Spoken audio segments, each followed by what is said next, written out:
Welcome,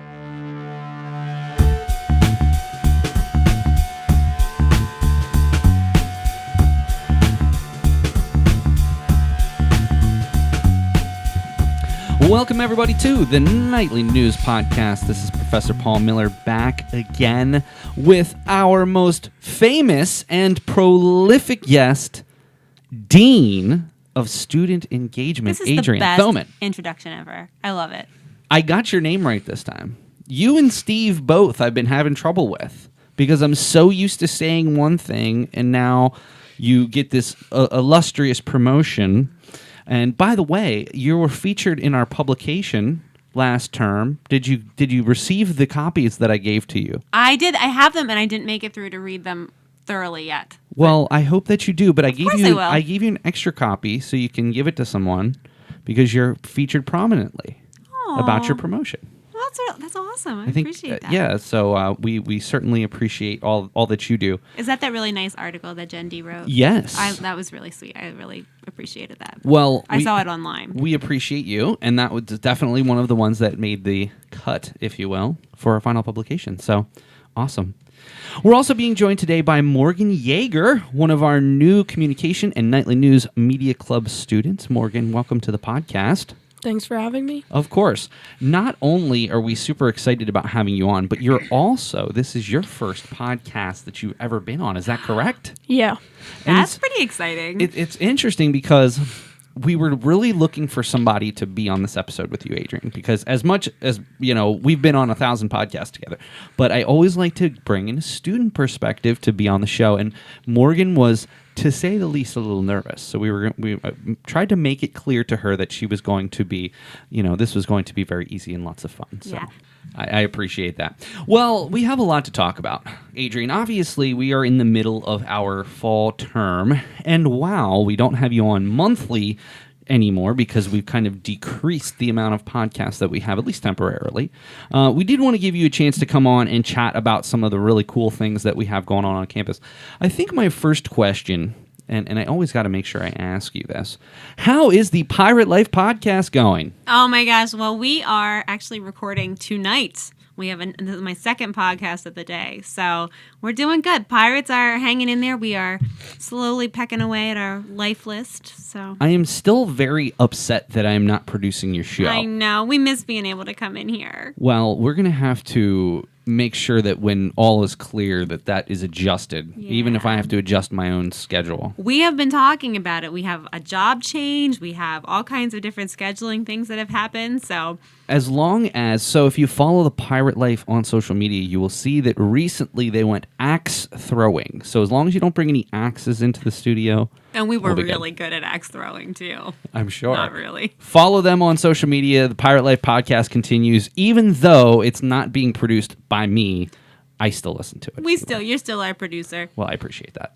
We are going to chat about Adrienne's Featured 3 in just a little while. But the first thing that we are going to talk today about are the annual SGA elections. So, Morgan, one of the reasons that you're here today is because you're a part of the Student Government Association. So before we get into the election, what was it about the SGA that called out to you when you first came to campus?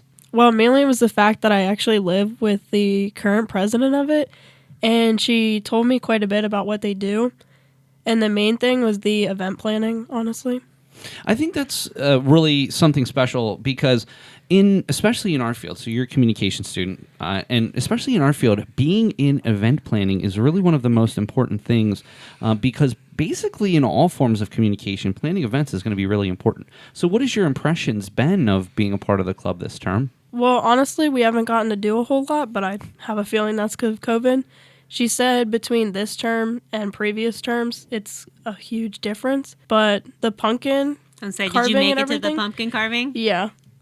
That was really cool. And I also know that you used Dean Hassinger's pumpkins from a local farm that he frequents. And if any of you know Steve, if you're in the mood, I think we're probably a little past this at this point, he can hook you up with the best apples and pears anywhere. So make sure you get a hold of him next year. We were joking about Steve being our pumpkin and apple dealer. So yeah, I mean, he brought me these pears, and they're so good. It's ridiculous. So the SGA election's coming up. Our current president, Brianna Stalzitz, is looking to sort of pass the torch on forward. And we are in the midst of the SGA elections. They will be going until November the 22nd, and votes are open now. Adrienne, can you share a little bit about where people can go to vote and sort of how the process has been this year that's maybe a little bit different than years prior? So we have been slowly transitioning to an online format of voting, and certainly COVID has kind of sealed that deal this year. So all of our voting will be online. The links are accessible in all those places where you find event information. So the Central Penn app, Student Central, look on there for that link, and then you'll be able to place your vote. I always think that the SGA elections is really cool, and I think it's really going to be cool this year because we have some contested positions. I do remember in the past that you had like debates. Any thought about, even virtually, having a virtual debate to put out there for students who may not have a whole lot of knowledge about these particular individuals and still want to get involved? I actually love that idea. We don't have anything on the books yet, but what do you think, Morgan? Should we talk to President Stolzitz and see about getting something like that scheduled? Yeah, I think if you put a debate in there, it might actually make, like, it might show you who's a better candidate, actually. What are some of the big issues? I mean, obviously in the presidential debate, we have there's a general platform of issues. What would you, in a general sense, what would a successful SGA president run for? What would their platform be? So I know that in the past, some of the things that students have campaigned for, I remember Sebastian was set on wanting to get the ATM machine on campus, and Bree was very focused on, and actually she achieved this summer, the lines needed repainted outside of the suites. Yeah, they did it themselves. Yeah, well, they did it.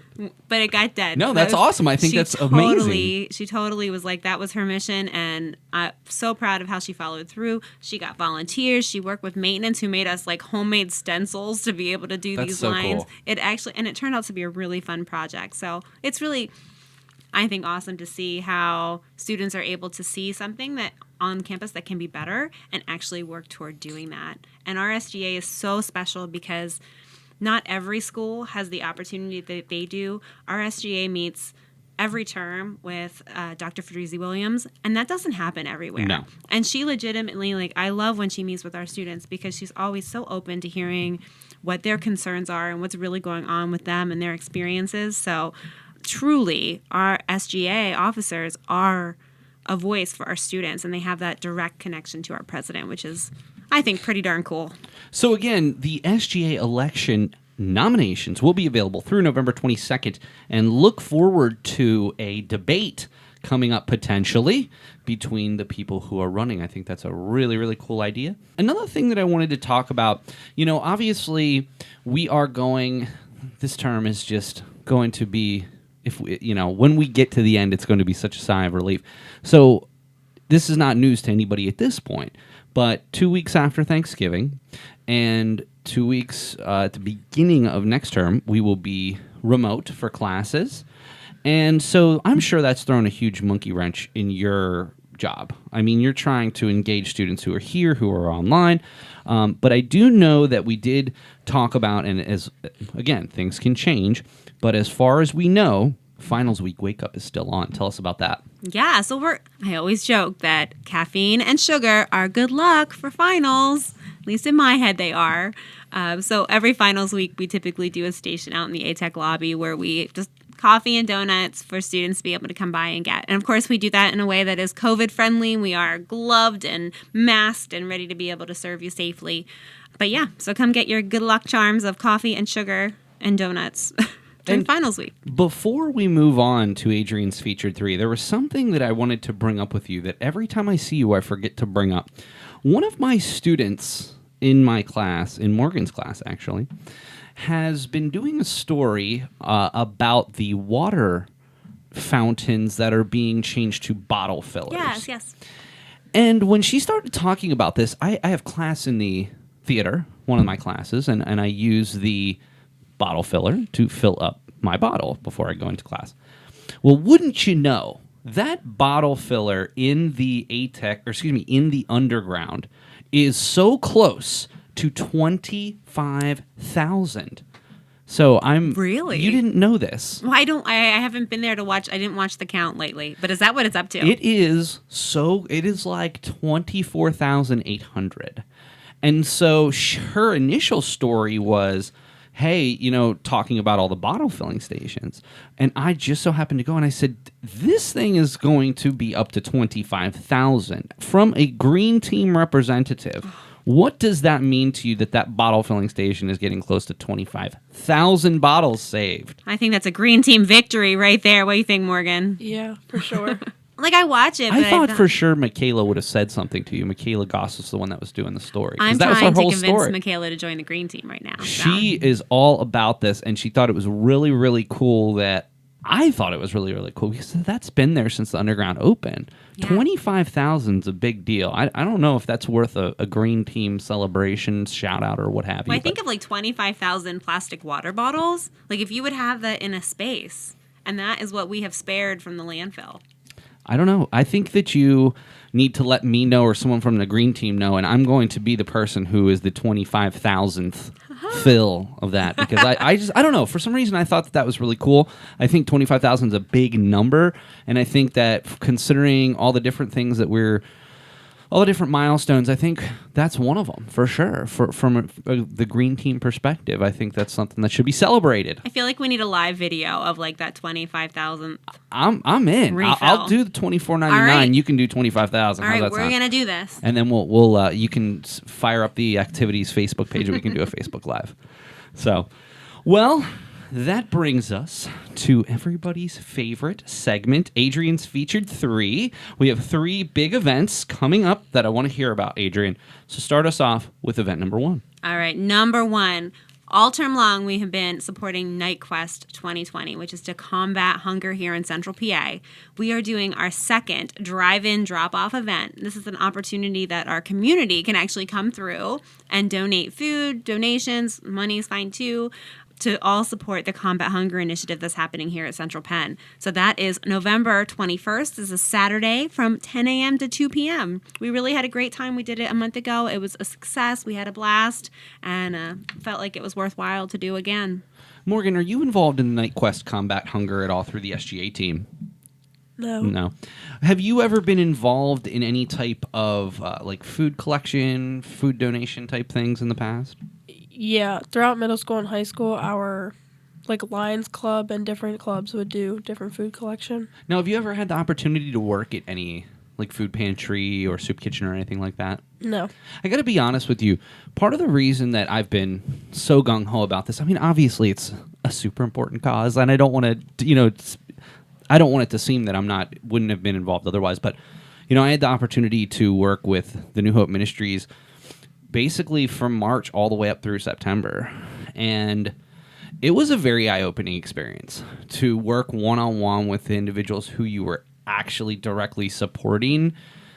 And it was touching. It really was. And when we, every Friday, drop off the donations and we continue to add to our collection and add to our collection, it's really inspirational. You're always such a positive person, and I would love to know what it is that you have for breakfast every day. Dunkin' Donuts. Coffee. Coffee. Need my Dunkin'. So you just have coffee. You don't eat breakfast. Typically, no. It's all about the Dunkin'. Yeah, I don't know if I could do that, but somehow you're always just in such a wonderful mood, and I really try. Trust me. But I got to be honest with you. Fridays, it's really special, and I mean, I know that it's only 15, 20 minutes out of our day that we're taking that food up there and trying to organize as best we can, but just to know that that's really going to help those people have a nice holiday season because, we're going to be taking everything in December.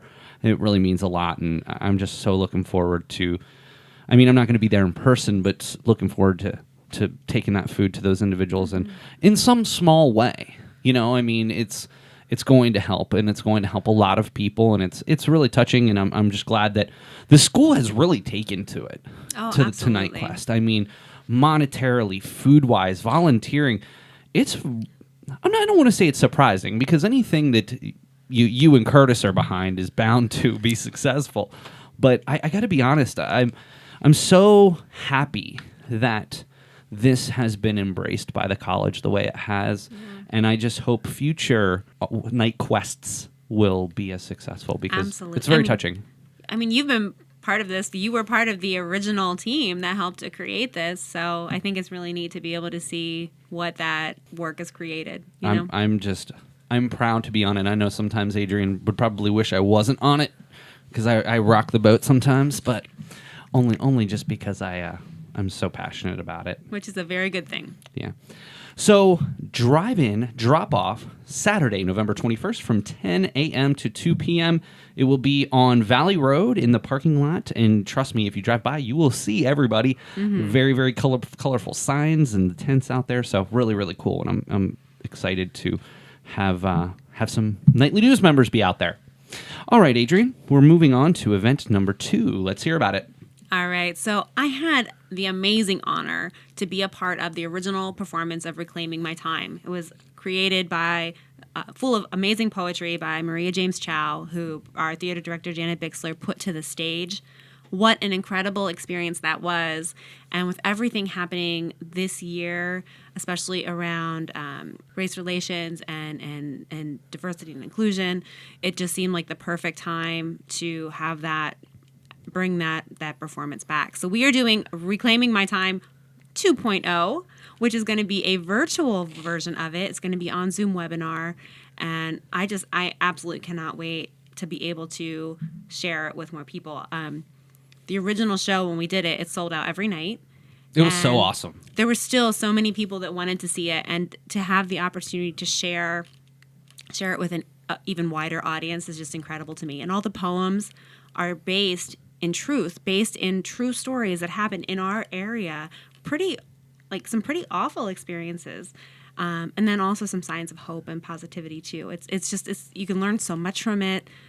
Truly a work of art, and I'm honored to be just a teeny tiny part of it. You know what I mean? 2.0. I know that Maria had planned to really advance this beyond that. Is this her first sort of follow-up to Reclaiming My Time, or is she planning on doing other things with this? I know that this whole COVID thing has interrupted lots of different things, but has she gone on with some of the plans that she had? So there is the Reclaim Artist Collective, which I will let Janet speak much more thoroughly about. But they did, from Reclaiming My Time, they did create that nonprofit organization. And I know she has been collecting the stories of those that went through and lived through the civil rights era. So it continues, but I think this is the first time that Reclaiming My Time has been able to be on the stage again. Gotcha. That's really cool. And that will be through Zoom, so you will make sure to send everything out, information on that December 3rd presentation through Student Central and Central Station, I'm sure. All right, well, we have one final thing that you wanted to speak about. It'd be the Gamma Beta Phi induction ceremony on December 12th. Let's hear about it. I had to give a shout out to our amazing students. To be invited to join Gamma Beta Phi means that you've earned a specific number of credits and have reached a certain GPA. You're an academic achiever, and you also have commitment to service, commitment to scholarship, and we have some students that will be getting inducted into that organization. It's a national chapter that Central Penn has, or a national organization that Central Penn has a chapter of here on campus. So on that date of December 12th, we'll be inducting our newest members. And it's incredible honor. The group gets together. They have meetings every month where they're able to team up on service projects and collaborate. It's an amazing group that I'm happy to be an advisor to. And how many clubs do you advise? Only 3 right now. Only 3? Oh my gosh, I don't know how you do it. Well, Adrienne, it's always my pleasure to have you in here. You're always in such a positive mood. It's impossible for me to leave any podcast with you in a salty mood. I always, you smile on my face automatically. It's wonderful, the effect that you have. But seriously, thank you so much for everything that you do. And I have to tell you, I have to give you so much credit for what you've done through COVID. You know, this has not been easy, but you still managed to find amazing ways to engage our students, whether here or online. So thank you so much. It takes a team, though, so shout out to the entire engagement team, Casey and Janet and Lindsay and Bree and Max and Brian and Leanne. Anyone else? No, I'm just joking. Well, I just want to do a quick recap. It's going to start off with, obviously, the SGA election is going on right now and will be available online for voting, and that will be open until November the 22nd. Also, don't forget, when we come back for finals, the finals week wake up will be happening all week. Again, you'll hear some more information about that in Student Central and Central Station. Of course, our drive-in drop-off event on November 21st from 10 a.m. to 2 p.m., supporting combat hunger, the Reclaiming My Time Zoom presentation on December 3rd, and the Gamma Beta Phi induction on December 12th. Well, Adrienne, this will probably be the last time we have you on the podcast between now and the new year. So happy New Year. So happy everything. I mean, Happy 2021. Yes. But hopefully by then we have a lot more things figured out in terms of the way things are going here. But I honestly have to say that I think that everything you've done, everything that we've done as a school, I really think we've very successful. And it's all thanks to you and your team. So thank you so much. Thank you. And Morgan, see, I told you this wasn't going to be so bad. It was enjoyable, right? Yeah. Give you your first opportunity to be on a podcast here. I'm sure first of many. And I'm sure when you listen to yourself, you will be like, do I really sound like that? Did you ever listen to yourself talk before? It's the worst. You never sound like you think you're going to sound. No. But Morgan, thank you so much for being here, and I hope that it was an enjoyable experience. Again, thanks for having me. Of course. All right, well, for Dean of Student Engagement, Adrienne Thoman, and Morgan Yeager, this is Professor Paul Miller, and we'll see you again next time on the Nightly News Podcast. Hi, my name is Karen Jury. I am the evening librarian and textbook coordinator at Central Penn College. Thank you for listening to the Nightly News Podcast. Welcome, everybody, to the Nightly News Podcast. This is Professor Paul Miller, and I am here with the wonderful co-vice president of the Nightly News, Jenelle Dulack. Jen, welcome to the show. Hello, thank you for having me. Jen is also the president of the Nightway, Your Road to CPC Excitement. And that's really what we're going to be talking about today, what Jen has done with the club and also what she sees in the horizon for the future of the club. We're also here with Amiia Martin. Yes, indeed. And obviously, the both of you, I would say, met as part of the CPC players, right? We actually met through mutual friends, and then our friendship continued to go through all the clubs that we're in together. And so I guess my first question before we start talking about the Nightway is, you're both still part of the CPC players in some capacity. How difficult has this been for the two of you through this pandemic? I mean, Amiia, I know like you just, every time I see you, even before we started being involved with this pandemic, for both of you, I know it was something that you really enjoyed. How difficult has this been, and what changes have happened with the CPC players due to the pandemic? During the pandemic, the CP players, we would meet over Zoom, and we'd have activities that way. But theater is a very collaborative, and it's very heavily reliant on connection, and it's really hard to connect over technology in the same way that you can in person in theater. And so it became very hard in order to feel the same as before, I guess. What were you able to do? I know that there were still some performances over Zoom, but how did that go? I mean, I know that you had people there, but I'm not an actor myself in sort of theater. I would imagine it would have been really difficult to pull off, right? Indeed, yeah. The timing, especially on Zoom, was extremely difficult, and learning each other's schedules over the pandemic, yeah, it wasn't easy at all. I did enjoy it, though. I got to connect, and I got to perform like I wanted to, and it really took a collaborative effort in order to make everything work out, because if it didn't, things could have easily fallen apart. Absolutely, and I got to imagine it's almost like you have to get yourself up for it.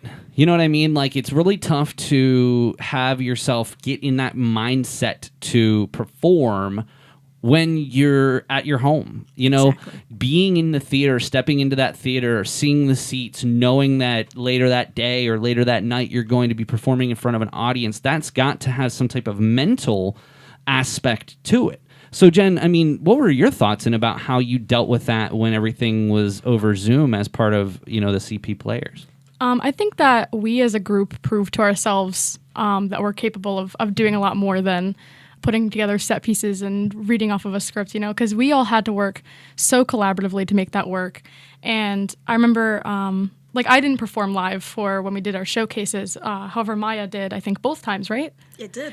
I got the chance to record my videos beforehand, but still, I think a lot of people assume when it comes to acting that you turn on as an actor when the audience is in front of you, but I think we all prove to ourselves that we're the ones who control at what point we're ready to perform. I think that's unbelievably interesting, and I've never had the opportunity to act, and I don't know if that's. I know Janet's asked me a few times to be in it, and I'm more the promoter or the behind the scenes type of person, and I think we need those things in theater. You know, I think what's interesting is everybody does what they're comfortable with, and it's that collaboration through all of these people. One of the things that I obviously the reason you're here today, Jen and Amiia, is to talk a little bit more about the Nightway. So the Nightway is something that has been around for quite some time, and it was something that Professor Bixler, who has talked with us many times on this podcast, in fact, she'll be on later in this term, has sort of her brainchild. But now we are getting to the point where we have 38 coming in on 40 episodes here. So how did you first get involved in it, Jen, and then how did it sort of transform and morph into a club like it is now? So originally the Nightway was kind of an extension of the drama club. Almost every drama club member was in the Nightway almost by force, and that's not how I wanted it to be run. I wanted it to be continue to be student-led like it was, but I wanted it to have the aspects of its own individual club rather than being a side piece to the drama club. So the way I got involved was through the drama club, of course. Janet invited me, and then she wanted to help me edit one of the videos. And I wasn't really sure if I was capable of doing it, but I tried my best. And I think the episode that I did ended up turning out pretty okay. Okay? You gotta have faith in yourself. I mean, at that point, I didn't really know any editing software technology. I was just using whatever Janet showed me, and Janet didn't have too much of a basis of knowledge. So, but the episode turned out all right, and I felt really proud of what I did. And I thought that the Nightway would be a great thing to turn into a club, not only for student engagement reasons, but it can be a really good resource for comm students like me who want to learn more about broadcast and using a teleprompter and editing videos or any other aspect, even not comm students. You know, we have a member, Michelle Donahue, and she just likes to edit videos, and she's not in my major, but it's just something she likes to do, and it's another outlet for her to be creative. So the Nightway is very versatile in that sense, and it's just something I really love to do. What's interesting about your comment about, yes, it's good for students in communications. Same thing with the nightly news. It's really it's ideal for students in communications, and really everyone in communications should be in the club because they should be learning to write and et cetera. It can also really be beneficial to other people. So the writing everyone's looking for. But in today's day and age, no matter what business you're involved with, having that skill is another tiebreaker, as I call it. Like when you're walking into an employer and you can list some skills and some software that you have knowledge of, maybe they have a need for some video production to be done, even though, even for, let's say, a legal studies student, that probably wouldn't be something that most people coming into that place might have. And if you can market yourself with these skills, that is really where the key is. Same thing can be said with what you're doing with the CP players. That has developed you learning more oral communication skills. The ability to get in front of an audience is not something that everybody can do, and a lot of employers are really looking for that. So I think that's an interesting point. Now, Amiia, how'd you get involved in the Nightway? I got involved with the Nightway through the CP Players, and I believe the first time I was part of the Nightway, I anchored, and it was the weirdest experience after the Nightway because I had people approaching me saying, Amiia, and I'm like, who are you? But yeah, I got involved with the Nightway through the CP Players in script writing, and it's something that I really enjoy because I get to get in front of a camera and be myself. I get to help other people script write. I get to write silly puns. I get to network with different people. So it's a activity and even a hobby that I really, really enjoy. I'm glad you brought that up. One of the things that I think is unique about the Nightway is you don't take yourself too seriously.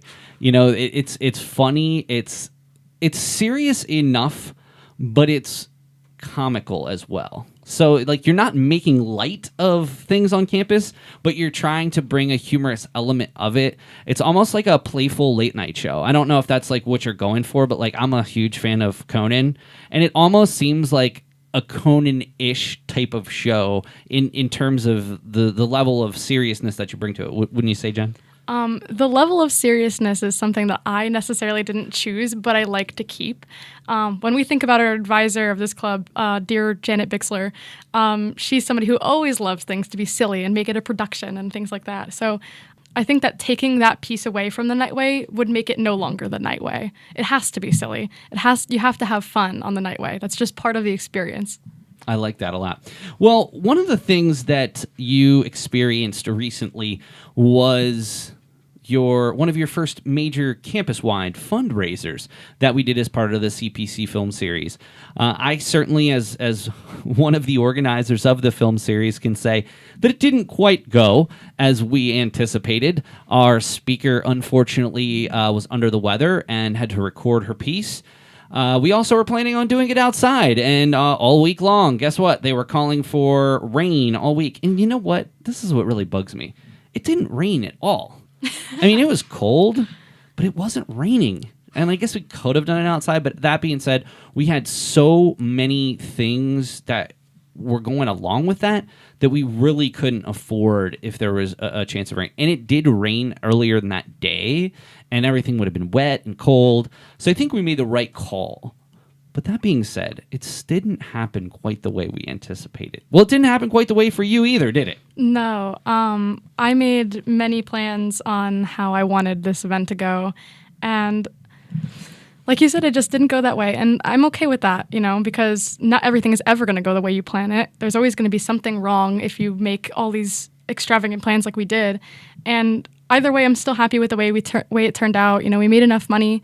We made more than I anticipated, and I still had a good time doing it. So it's something that I want to continue to do. What we did particularly was using green screens to record little clips of people who attended, and I want to continue to use things like green screen around campus, because then that allows people to become more aware of the club that we are and engage with us, understand what we do and why we do it and how we do it. So tell us a little bit more about the fundraiser itself. Yes, you use green screens, but we were doing the CPC Film Series about Get Out, which, by the way, I know I talked to you that night, Amiia.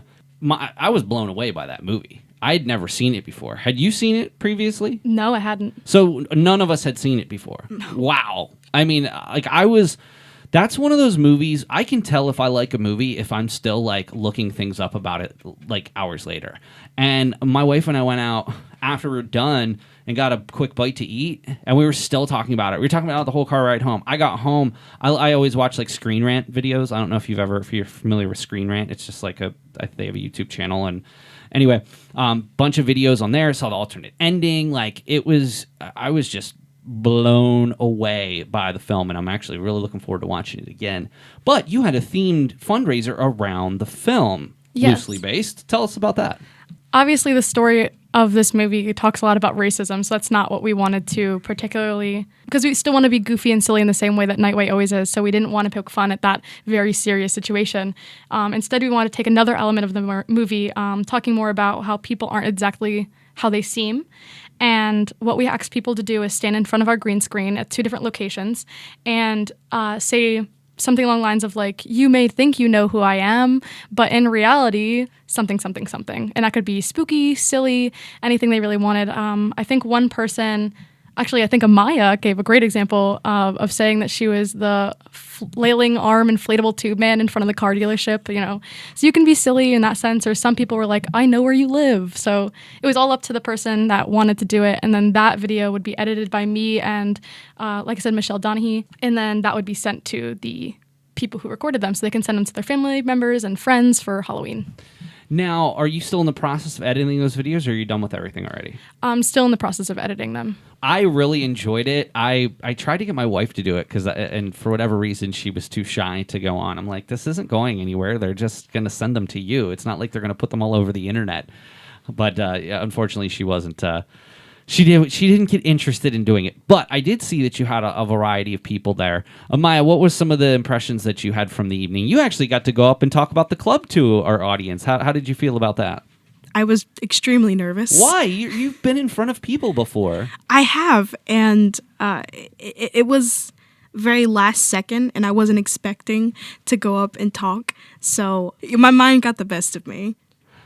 I told you beforehand not to overthink it. All you were just trying to do is just share about the club. So the reason that I had you do that, that's one of the things that I really hope for the film series going forward. I'd like to have a club sort of, not even so much sponsor, but have it be like a fundraiser, and also to have a representative from the club go in front of the audience and just share with them. Because you got to understand, there's going to be a lot of students at this that may or may not know about your club. There also might be, in the future, post-pandemic, there are going to be community members that might not know much about your club, even faculty and staff members who I'm sure by now most of them know about the Nightway, but maybe don't know exactly what you're trying to accomplish, what your goals are.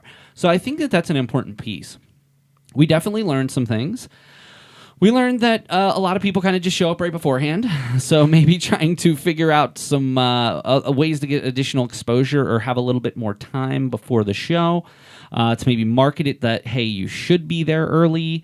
But hey, you live and learn. And I would say that you like you said, you were pleased with how things went, and we're going to do sort of a joint fundraiser later in this term to raise you some more money. So, you should have raised, I don't know, close to $125, $150, right? I think for the Get Out fundraiser, that was closer to, I think, $75, $80. But after this upcoming fundraiser with the Nightly News Media Club, we will be making more. So, I mean, trust me, anytime you're making over $100 in a campus fundraiser, that's a thumbs up. So one of the things that I wanted to chat with you about is where you envision the future of this being. Now, right now, Jen, you're a sophomore, correct? I think like on the brink of sophomore, junior. Okay. So you're looking at about a year and a half-ish left. Let's just call it that. In your time while you're still here, what do you hope to do with the Nightway, and where do you hope it is by the time you leave and hand it off to the next president? When we're talking about like sooner than later future endeavors, one of the first things that we're going to implement is branching out into social media through the Nightway. So Amiia and I had a conversation about starting a TikTok. We think that would be the perfect social media platform to raise awareness about the Nightway and still be silly and fun and things like that.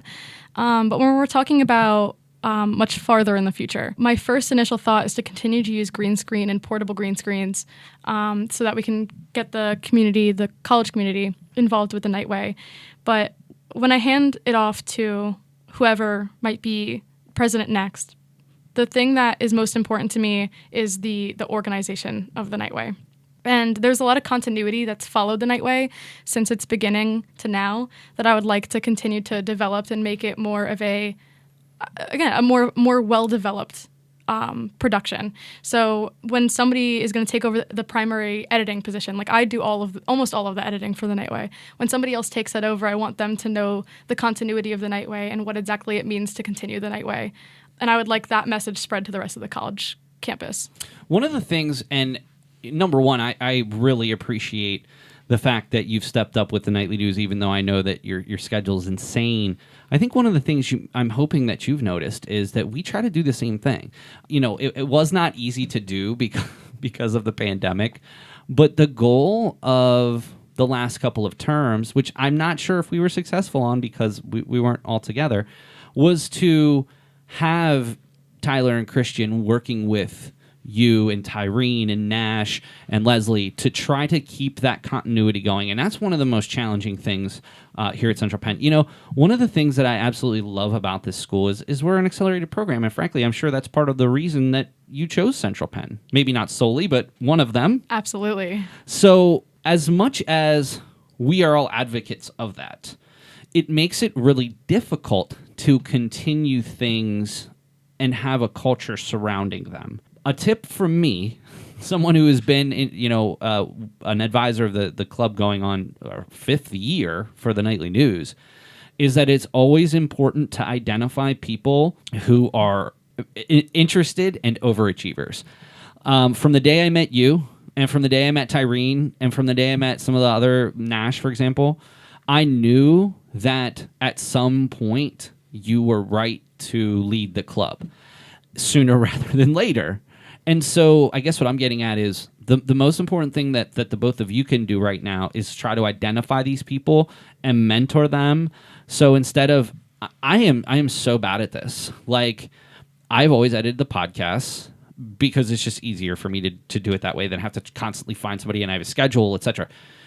But for you, because you've taken on such a big role, that's going to be a problem if you don't train someone to do your job when you leave. Because what ends up happening is if you don't have that person trained and ready, somebody's going to be thrown into it. They might get frustrated. They might not want to keep doing it. So really it's just building the club, having people being involved and engaged, and then working with people. You don't ever want to be the only person that does a certain thing. You always want to, and you're definitely like this, you always want to be collaborative. You always want to work with other people. You always want to train other people. You always want to share your knowledge, because that's the only way that our clubs here are going to continue. If there's, people like you who are very adamant about its success, but also are willing to share that knowledge. And that's why I feel so glad that we're back on campus now, because over quarantine, unfortunately, the Nightway was unable to function since we didn't have any way to create some sort of video content. But when it came to being on campus and these new people, we have 4 or 5 new club members who are starting to dabble in the Nightway. And that's a really exciting thing. I can already see some of those people who are going to step forward and continue to make the Nightway live on when I'm gone. And that's something that's really exciting. And that's something that is important. When you think about leaving a legacy here at the school, that is something that you're going to be able to say that, yes, Janet started this, and we will give Janet credit where it's due. But I think you're the person that really kind of put it on the map. And both of you, honestly. And I think that that's something important, but then that's also something that you have to consider. Hey, I'm only going to be here another year and a half. I need to do whatever I can to pass it on to the next person and to make sure we keep this thing going. And, it's been tough for the Nightly News because, again, we lost Brian and Tyler and Christian in subsequent 2 terms. And for a while, Mike and I, Professor Olympia and I were concerned what the future of the club was going to look like. Fortunately, between Parker having this sort of term where he's president for this term, and then of course you and Leslie and Nash moving forward next year, I'm thinking we're in as good of a place as we've ever been. So, I think that that's a really important part. You have a term and a half left with the Nightway. What do you hope that you can do in that short period of time? One thing that's really important to me is connection, and I'm actually taking control of the Nightway TikTok because I love performing arts, I love dancing, and we're hoping to create sorts of dance challenges or in order to get people to engage with us. And I'm happy to be in charge with that because that will enable me to connect with different types of people, whether they're inside or outside of the college. I'm excited to be a part of something bigger than myself, such as the Nightway, because I see the Nightway going far. Well, so you're starting the social media, but same thing as I mentioned to Jen. Are you going to have somebody that's going to help you run it so you can kind of pass that along to them so Jen's not left having to edit everything and do all the social media content and as well as being a part of these other clubs? I'm hoping that when I start the TikTok for the Nightway that I'll have people to be able to get in on the TikToks with me so I can teach them how to do it and teach them in certain styles and whenever we decide which style we want to do for TikToks with the Nightway. I'm more than happy to help or mentor anybody on how to make TikToks for the Nightway. I think the next thing for both of you is certainly for you, Amiia, in terms of social media, but for both of you, really, when you think about how quick the time goes, you have to start identifying people now and start working with them so they're ready to fill your shoes because they're big shoes to fill. So, we can find, it comes out every 2 weeks, right, Jen? Yep. Is there a specific recording schedule? Is there a specific date and time that you like to release them? Not time, but odd weeks, but not week 1. Okay. So your first one comes out week 3. Yes. 3, 5, 7, 9, 11. Yes. Okay. So starting week 3, every other Monday. So you're coming out with 5 a term.